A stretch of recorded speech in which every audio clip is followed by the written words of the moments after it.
बोईसर विधानसभा के महायुति के उम्मीदवार विलास तरे को शानदार जीत हासिल हुई है, जिसके चलते क्षेत्र में जगह जगह इस समय जश्न का माहौल है। कहीं पटाखे फोड़े जा रहे हैं, कहीं मिठाई बांटे जा रही, कहीं गुलाल उड़ाए जा रहे हैं, तो कहीं पे डांस किया जा रहा है। और उसी के तहत आज हम संतोष भवन में उपस्थित है। संतोष भवन यह वह जगह है जो बोईसर विधानसभा क्षेत्र अंतर्गत आती है और यहाँ पे हमारे समक्ष महायुति के तमाम घटक दलों के स्थानीय पदाधिकारी और कार्यकर्ता मौजूद है। ये वह लोग हैं जिन्होंने इस चुनाव में अपनी महत्वपूर्ण भूमिका निभाई है।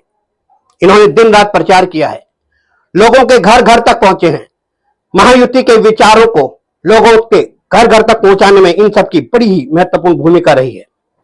इन्होंने रात नहीं देखा, इन्होंने दिन नहीं देखा, जिसके चलते आज महायुति के उम्मीदवार तरे को शानदार जीत हासिल हुई है। हमारे समक्ष जो एक जन समुदाय उपस्थित है, ये विलास तरे को विजय शिखर तक पहुंचाने के लिए जिम्मेदार है।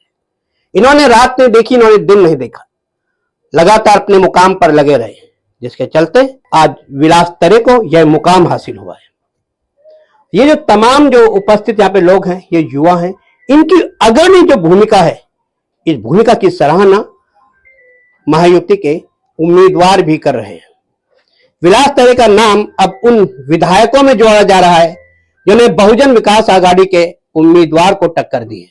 माना जा रहा था कि बहुजन विकास आघाड़ी के उम्मीदवार को टक्कर देना किसी भी उम्मीदवार के वश की नहीं है, किंतु एक करिश्मा कर दिखाया। लेकिन उस करिश्माई ताकत के पीछे इन तमाम लोगों की ताकत थी, इन सब की भूमिका थी। यह चुनाव किस तरह लड़ा गया, किस तरह से इनकी भूमिका थी, तमाम सवालों का जवाब जानने के लिए आइए बात करते हैं हम उपस्थित जन समुदाय से। क्या नाम है आपका? संतोष यादव। संतोष जी, किस प्रकार की यहाँ पे युवाओं की भूमिका रही? युवाओं की भूमिका जब से ये चुनाव चालू हुआ था तब से युवा एक दिन रात एक करके मेहनत करे, जैसा कि आप बता रहे हैं। सभी के घर घर जाना और विलास तरे साहब के बारे में बताना, आने वाले विकास कार्यों के बारे में जानकारी देना कि आप जिस अव्यवस्था से गुजर रहे हैं उसको खाली एक ही पार्टी पूरा कर सकती है और वो महायुति की सरकार ही कर सकती है। तो लोगों ने हमारा समर्थन किया और हम लोगों की बात ऊपर तक पहुंचा के वोट दिला के विलास तरे साहब को भारी मतों से विजयी करवाए। ऐसे क्या जमीनी स्तर के मुद्दे थे जिन मुद्दों को मजबूती से इस चुनाव में उठाया गया? मुद्दे तो बहुत सारे हैं। मुद्दे तो ऐसे हैं जो मूलभूत हमारे को चाहिए, वो जैसे कि हॉस्पिटल, लाइट, रोड, गटर, अच्छी सुविधाएं नहीं है हमारे यहाँ पे। बच्चों के लिए खेलने के लिए गार्डन नहीं है, बस की सुविधाएं नहीं है। मूलभूत समस्याएं बहुत हैं। और मेन तो जैसे कि हॉस्पिटल के लिए हमको मुंबई जाना पड़ता है। अगर कुछ इमरजेंसी हो जाए तो यहाँ प्राइवेट हॉस्पिटल के अलावा यहाँ पे हॉस्पिटल ही नहीं है। ब्रिज की समस्या, ट्रैफिक 2-2 घंटा लगते हैं यहाँ पे नाला सोपारा में, रोड में खड्डे पड़े हुए हैं। तमाम तरह की वह समस्या जिस समस्याओं से जनता को रूबरू होना पड़ता था, उन समस्याओं के मद्देनजर यह चुनाव भी लड़ा गया। वहीं जो युवा इस चुनावी मुहिम से जुड़े थे, उनकी महत्वपूर्ण भूमिका थी। खास तौर से हम शक्ति जनहित मंच का जरूर जिक्र निकालना चाहेंगे, क्योंकि यह वह सामाजिक संस्था थी जिसने इस चुनाव में अपनी महत्वपूर्ण भूमिका निभाई। सचिन जी, क्या कहना चाहोगे, शक्ति जनहित मंच की इस चुनाव में क्या भूमिका रही? शक्ति जनहित मंच के सभी कार्यकर्ता और सभी पदाधिकारी व शक्ति जनहित महिला मंडल के जितने भी सदस्यता थी, सबने बढ़ चढ़ कर हिस्सा लिया, लोगों को मतदान के लिए जागरूक किया। और इस चुनाव में सरकार तो बनी महायुति की, पर हमारे शक्ति जनहित मंच की तरफ से लोगों को मतदान करने के लिए जागरूकता की गई है। मेरा नाम अभिषेक शर्मा है, मैं संतोष भवन का रहवासी हूँ। चुनाव में काफी उतार चढ़ाव रहे, सारे युवाओं ने, सारे कार्यकर्ताओं ने अच्छे से कार्य किया। उसी बीच हमारे शक्ति जनहित मंच के हमारे मार्गदर्शक संजू भाई ने, उन्होंने भी अच्छा मार्गदर्शन किया। उनके मार्गदर्शन में सारे युवाओं ने जगह जगह पर बूथ लगाना, हमें जरूरत जितनी बूथों की नहीं है, हमने उससे भी ज्यादा बूथ लगाकर अपने जितने भी वोटर्स हैं उन वोटर्स तक घर घर संवाद करके विलास तरे जी को भारी से भारी मतों से विजयी बनाया है। एक जागरूक नागरिक की भूमिका क्या थी इस चुनाव में? इस जागरूक नागरिक की भूमिका ये थी कि हम लोगों ने घर घर जाकर सभी लोगों को जागरूक किया कि हम लोगों का अगर कोई विकास कर सकता है तो महायुति की सरकार जो है वही विकास कर सकती है, बाकी कोई हमारा विकास करने वाला नहीं। इसलिए हम लोग बढ़ चढ़ के, सभी सदस्यों ने बढ़ चढ़ के हर घर घर जाके प्रचार किया और विलास तरे साहब जी को जिताने का काम किया। महायुति के जो भी कार्य थे, जो राज्य भर में होते रहे, उनके जो भी विचार थे, आगामी योजनाएं थी, क्या उन योजनाओं का लाभ सचमुच आम जनता तक पहुंच रहा था? जो पिछली सरकार थी, जो यहाँ 35 साल से राज कर रही थी, उसने मूल सुविधाएं तो छोड़ दीजिए, ना हॉस्पिटल है, ना रोड है। संतोष भवन से लेकर के नाला सबड़ा स्टेशन तक जाम लगता है, लोगों को जाने में असुविधा होती है, ट्रेन नहीं लोग पकड़ पाते हैं, सारी समस्या है, न रोड है, न गटर है, लोगों को पानी की समस्या है। धमका रहे थे कि लाइट काट देंगे, बिजली काट देंगे अगर हमको नहीं वोट दोगे तुम। ये हम लोगों ने मिल करके, सारे लोगों ने मिल करके, जन जन में पहुंचा करके, सारे लोगों से मिल करके हम लोग बोले कि वोट करो, इसको सरकार को बदलना है। हम लोगों ने बदला है और हमारे महायुति की जो सरकार बनी है तीनों जगह से, उनको मैं धन्यवाद देता हूं। इस चुनाव में किस प्रकार की रणनीति होनी चाहिए, किस तरह से चुनाव प्रचार करना चाहिए, ये सब निर्देश आप सबको किसकी ओर से प्राप्त हुए? महायुति की तरफ से, और हमारे वरिष्ठ जो लीडर हैं उन्होंने हमें मार्गदर्शन किया। उनके मार्गदर्शक पे हम लोगों ने मिल करके उसको प्रचार प्रसार किया लोगों को। क्या आपको चुनाव से पहले यकीन था कि आप बहुजन विकास आघाड़ी के उम्मीदवार को इस चुनावी जंग में हरा पाओगे? 100%।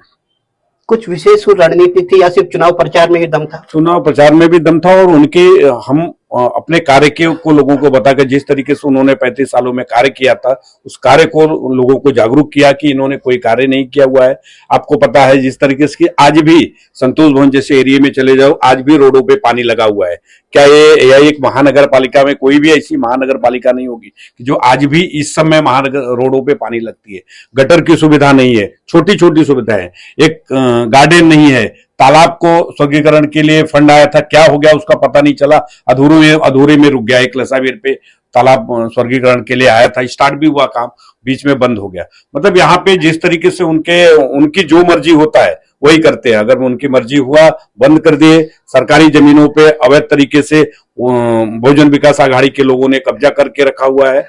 इन सब चीजों पे अपने को ध्यान देना, और इन सब चीजों पे तमाम तरह की जो समस्याएं थी, उन समस्याओं को मुद्दा बनाकर इस चुनाव को लड़ा गया। क्या कहना चाहोगे, आपकी क्या भूमिका थी इस चुनाव में? हमारी बहुत अच्छी भूमिका थी कि हम लोग घर घर गए और बाइक जो रैली थी, बाइक रैली में भी हिस्सा लिया और सबको जागरूक किया कि महायुति की सरकार को विजयी प्राप्त कराए। क्या नाम है आपका? संतोष जी, आपकी भूमिका क्या थी इस चुनाव में? जैसे सब हमारे घर के सामने मंदिर है, मंदिर के सामने 2 लाइट जो पोल लगाए, वो गवर्नमेंट काट के लेके गई, वहां से जो बीएमसी वाले काट के लेके गए।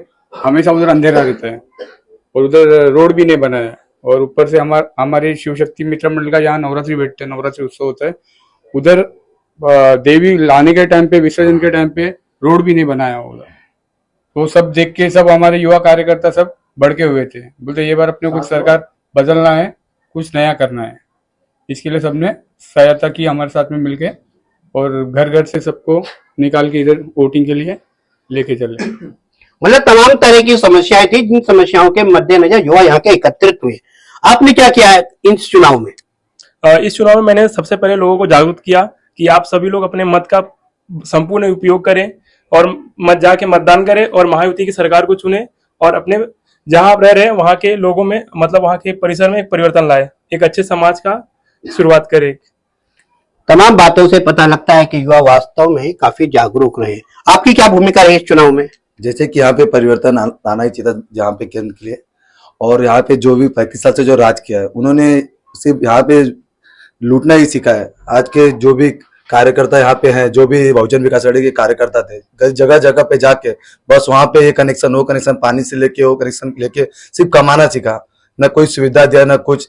इसलिए दुनिया को, जैसे यहाँ के लोगों को परिवर्तन चाहिए था, जो हुआ और जो हमारी महायुति की सरकार ने लाया। आपका क्या नाम है? निखिल रविंद्र मोरे। आपने क्या किस तरह से काम किया इस महायुति के इस चुनाव में? इस चुनाव में हमने जैसे संजू भाई के समर्थन में हमने जो काम किया है, घर घर जाना था, घर घर से सबको वोटर को हमको लेके, मतलब जो काम किया है उन्होंने, उसके खिलाफ कैसे क्या काम कराना है वो पब्लिक को बता के, वो उस तरह से हमारे पास लेके उनको महायुति को सरकार को जिता के काम किया है। मतलब तमाम जो युवा हैं, उन युवाओं ने अपनी अपनी भूमिका इस चुनाव में बेहतर ढंग से निभाई है। हालांकि अभी यह जीत सिर्फ एक पड़ाव है। कुछ ही महीनों में वसई विहार शहर महानगर पालिका के चुनाव होने जा रहे हैं। उस चुनाव में भी इन सभी युवाओं की भूमिका फिर से आवश्यक होगी। तब इन युवाओं की क्या भूमिका होगी, इन युवाओं के द्वारा किस तरह से काम किया जाएगा, साथ ही वह उम्मीदवार जो महायुति का उम्मीदवार था विधायक बन चुका है। उस विधायक के द्वारा आगामी 5 सालों में आम जनता की अपेक्षा के अनुसार, आवश्यकता के अनुसार किस प्रकार के काम किए जाएंगे, यह तो आने वाले 5 साल बाद ही पता चलेगा।